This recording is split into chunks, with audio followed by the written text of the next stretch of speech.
essential component of any curriculum of any gynecologist. I'm a member of the Cellular Medicine Association, founded by Dr. Charles Reynolds, the inventor of P-shot, and I'm a certified provider of P-shot and Bocox in UK. Today's presentation, the points are, we're talking about male sexual dysfunction definition, incidence, causes, and risk factors. Brief review on the anatomy and physiology of the penile erection, the rationale of the use of P-shot and Bocox in male erectile dysfunction, and sharing the analysis and the results of the case series. The definition of the male erectile dysfunction is inability to initiate or sustain a sufficient or a firmer erection throughout the intimate relationship to achieve satisfaction in more than 50% of the time. It's reported that about 50% of gentlemen above 40 years report this problem. The causes mainly cardiovascular and 40% by neurogenic, psychogenic, hormonal deficiency, lifestyle, and other sexual dysfunctions like peyronie's, premature ejaculation, and lichen sclerosis.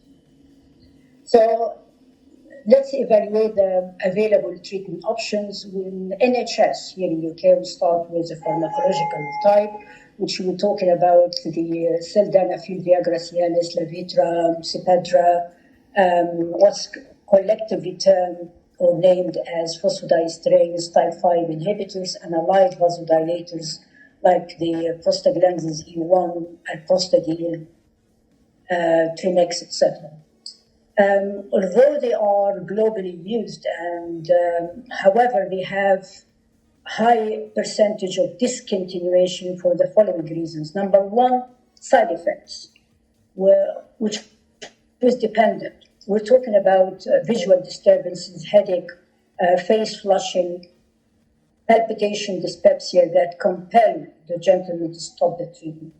Number two is, as Dr. Brown said, there are 25% to 30% non-responders to the tablets. Number three, dependency. Some gentlemen would like to break through out of being dependent on the tablet.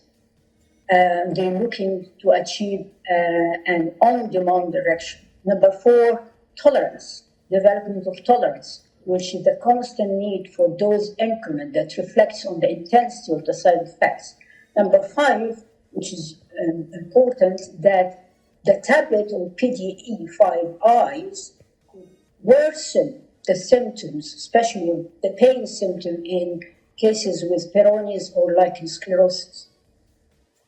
The second line of shock, which is the traction devices, the pumps, what would be penis pumps, works by creation of a negative pressure, allowing the blood flowing into the penile tissue. However, they can cause damage more than benefit. And again, they don't really work in reversing their risk factors.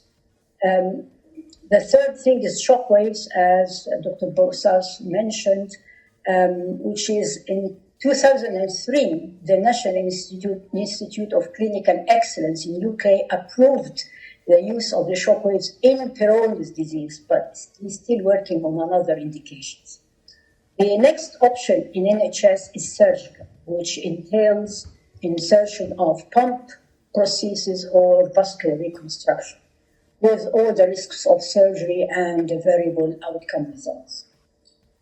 All these demand an alternative, which is a non-surgical procedure now emerging like P-shot and neurotoxin injection, that promisingly have gained credibility because of the promising potential. The rationale of applying them we need to just a revision about the mechanism of penile erection that includes arterial dilatation, trabecular smooth muscle relaxation, and activation of the veno-occlusive mechanism. We're talking about the arterial walls in the corpora cavernosa and the deep vein. All these structures are governed or controlled by the sympathetic and the parasympathetic innervation. In short, The sympathetic has a constrictive tone that must be inhibited, allowing the parasympathetic that controls relaxation of the blood vessels and the smooth muscles. So the blood will be flowing into the penile tissue, and in the meantime, activates the release of the endogenous nitric oxide, which is a natural vasodilator. So the P shot is promising in that it stimulates new vasculogenesis and new tissue formation, promising firmer erection, improved sensation, increase in size, and boosting the confidence, while the neurotoxin injection basically alters the balance in favor of parasympathetic stimulation with increased blood flowing into the penile tissue and nitric oxide stimulation.